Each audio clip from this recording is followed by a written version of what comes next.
Hey, welcome back to Evil's Comics. I'm Evil Mike, and I got a review for you today. From Image Comics, we're going to be talking about something epic.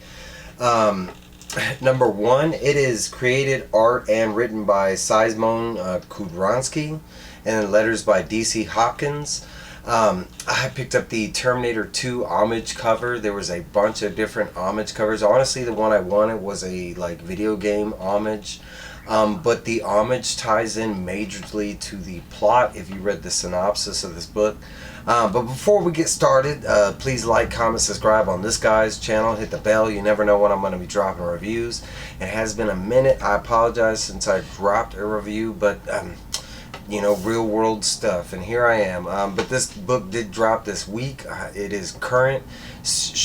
Might be on your shelves. I heard it kind of sold out some places. Like I said, I only had I think the blank cover and this cover right here.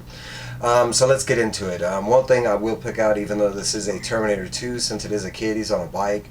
Over here you kind of see the what is it, like a artist pastel, or I forget what they call what they put the paint on, but you can see the paint brushes and stuff. It's going to be kind of an odd review, and I'm just going to be flipping through the pages because a lot of this is told through third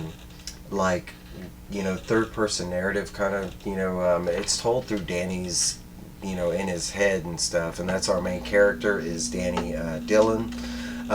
They show this shot right here, and it's basically him being born into this world, and it kind of plays a part to the story, even though we all claim that we don't remember this and that, but there are certain things that are embedded to us the second birth starts to happen, even in the womb per se, and that's kind of where this starts out. But the whole conversation, what Danny is kind of talking about is perception, and how as children we do have imaginary friends, we have fantasies, stuff like that, and it kind of goes away as you get older. And a lot of this book goes into the scientific explanation on why that happens, as far as neurons, as we get older they get farther away, stuff like that. But it goes into what is reality, versus what we see as the real life in front of us, and technically all of that is just electronic impulses and stuff like that. But even fantasies and dreams, there are the same electric impulses that happen within our brain, kind of thing. So that's what this book is trying to explain, that the imaginary world isn't so far-fetched as it seems. It's just not all of us can see it, sense it, that kind of thing. As we get older we lose that realm of imagination, kind of thing. Like I said, I'm just gonna briefly show some of this, but there's some backstory with him and his mom. It's basically his dad left. We do find out later on that his dad is an artist. There are kind of brief things that are brought up in the story, right here he mentions oh, can you see that? I can see that, but not everybody else around me can see that. And it kind of is this explanation about how maybe 2% of the people in the real world still can see the imaginatory world, and they do exist, coexist right next to each other. There's some other dope stuff that I kind of passed over, but in the beginning of the book there, it's hard to see, but you can see the image presents. They kind of threw in the title card of the book, the writer and creator. It's kind of woven into the story itself. But a lot of stuff we find out is Danny and his mom are by themselves. Danny's mom is a struggling mom. She's having to do everything by herself. There are times in the book, as you see right here, as she pops in and she's checking on Danny, and most of the time in the beginning of the book it's hey, did you finish your homework? It's kind of like that nagging mom scenario that you might have heard from other people's childhoods, hey, have you done your homework? You shouldn't be playing games, or in this case, drawing fantasies and stuff like that. There is some light in the story as far as that Danny has tried to kind of enlighten his mom on what he's been going through, but and there are moments like that where he's shown his mom's responses to those certain questions, and it's basically like he's been taken to a shrink, and the shrink is like, well, he just has an over imagine, an over extensive imagination kind of thing. There are badass moments, like I showed you that part with the superhero and him and Danny asking if we could see it, but there's also other moments, like there's this moment where they're getting ready for school. The mom's like, trying to get everything together as well as trying to get Danny to school, and she's missing her keys, and we kind of see that, like, as she's looking for the keys right over here, that something kind of reaches out and grabs the keys, and he takes it to this, like, little, like, mouse hole or whatever, and it honestly, this whole part right here reminds me of Cat's Eyes with the little goblin that was running around, and the little girl kept trying to tell her mom about the goblin, and but that's who took the keys, and we see right here in the little picture that is a little goblin, and he's taken other stuff, but it's described at this point that it's not just that Danny sees imaginatory things, or this imaginatory world, because it's not imagination at this point. It's just that most of us can't see it. But not only that, but his imagination has the ability to come to life, hence the whole goblin thing. It wasn't there in the beginning, and it kind of appeared there as they were, as his mom was mentioning she was looking for the keys.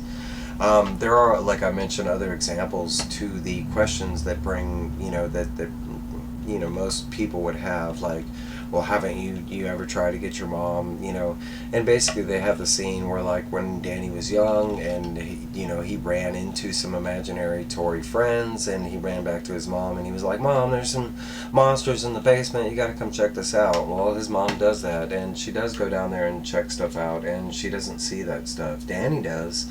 And we do meet these two different characters right here. The cat is named Trill, and the vampire is actually Marcellus. But at this part, we kind of find out that some of these imaginatory friends kind of just chill out around Danny. Like Trill and this vampire, they're kind of always in the basement just chilling or whatever, and they kind of mention stuff within their realm, like, Marcellus is a vampire, he's got to drink blood and stuff like that.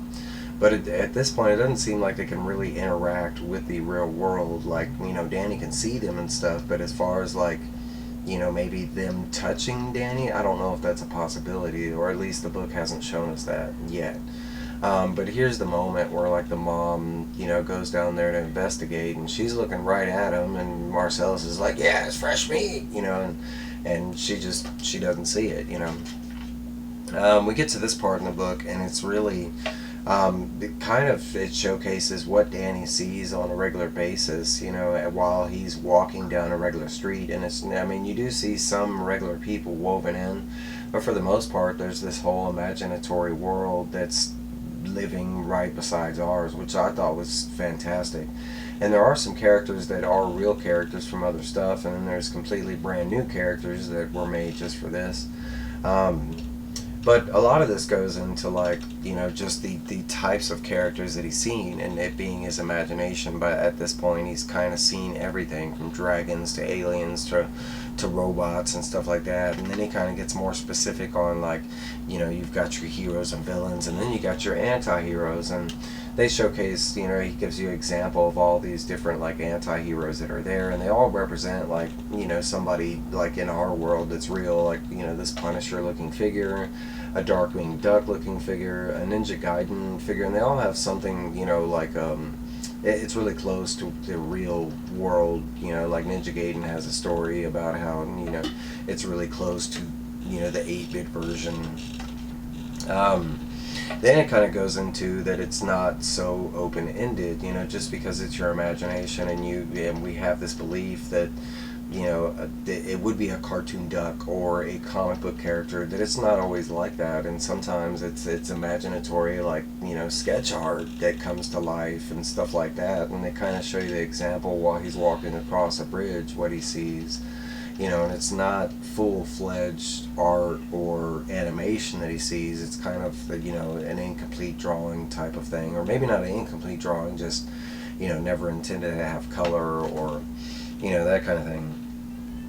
But as this going on, we get the sense that not only is Danny really alone, like, it's just him and his mom, but not only that, but him seeing this imaginatory world, he can't really, like, tell people, about a lot of the events.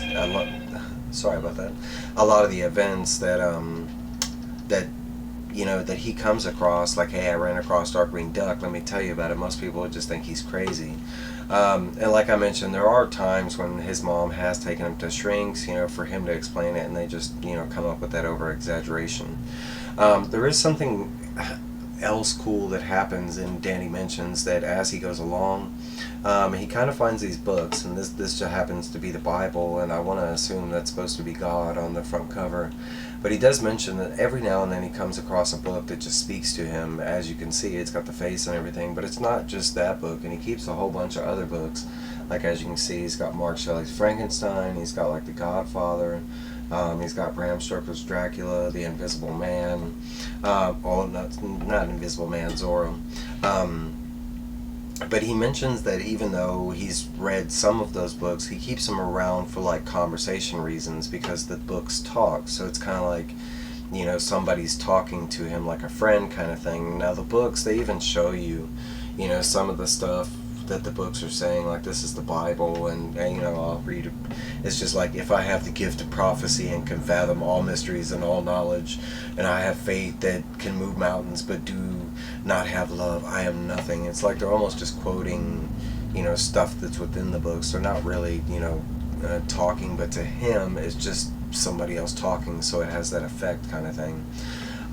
We do get more of that back and forth between his mom being a struggling mom and stuff like that, and Danny not being such a good kid, and maybe his imaginatory things kind of, bothering his school side, that type of stuff. But there is this conversation that goes like, hey, if I'm going to school and, we're supposed to, can I go to this comic book thing afterwards? And it gets shut down.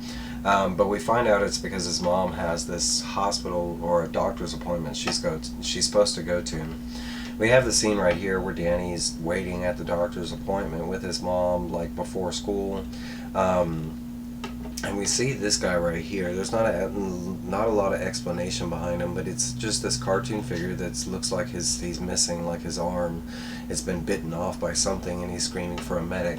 As he runs by, of course, him being able to see the imaginatory, but parts of that guy flick off, like pieces of the paper, and Danny manages to grab a piece of that paper and he picks it up. We see this old guy notice that, and on the next page it goes more into detail, because we see that guy, he has the ability to see this imaginatory world too. His imaginatory friend also mentions that Danny's not going to acknowledge that he can see them or that they notice him, because that's kind of like how he's been built, and probably like how they've been built too. But there is some talk about, like, that they need to talk to Danny soon, and that's kind of where that leaves out at that point. Basically, he's not ready. It goes back to his mom after the doctor's appointment, and Danny bringing up that they're supposed to go to the comic book shop. That's not going to happen, and his mom kind of gets a little mean, but we kind of find out very soon why. It goes to later on that night, and they've gone home, gone to bed supposedly, and Danny's kind of like wandering around. We see that his mom has left the doctor results on the table, and we do see this, like, imaginary, like, fairy friend that is with Danny, and it just basically, there isn't anything that conclusive besides the fact that we see, like, patient, and we see his mom's name. There isn't anything that says, that his mom's dying or anything like that, but it kind of gives you that hint that something, she found out some bad news, and that's why she kind of snapped at Danny, like, on the way home. The coolest thing is the book actually goes all the way into the back cover. The last page of the book is the back cover. It's not like, an advertisement or anything. That's the last page of the book is the cover. I've never seen that done before, and I love that. And it just kind of tells you down here to be continued, and it kind of leaves us at this cliffhanger. But all it really says is for the next 3 months that Danny's whole world is about to change, and it kind of, I have to believe it's that whole, something is wrong with his mom, or his mom's about to die and he's about to be on his own kind of thing.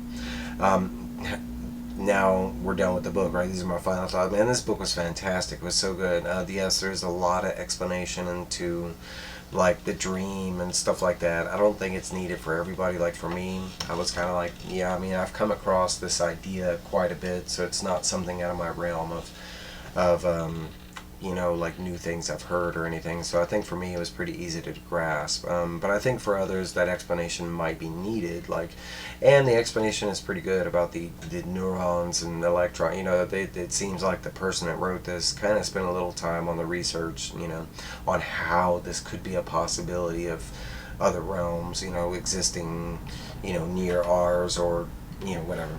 But these are my thoughts. I love the art. I loved everything. Even like the cartoon characters or the imaginatory characters that we got. I thought it was fantastic. But these are my thoughts. You know, my review. Let me know down below what you thought about it. Did you pick it up? Did you pass it? I know a lot of people passed it. They just hadn't heard about it. But hey, let me know down below what you thought about this book. All right, guys. I'll see y'all there. Bye.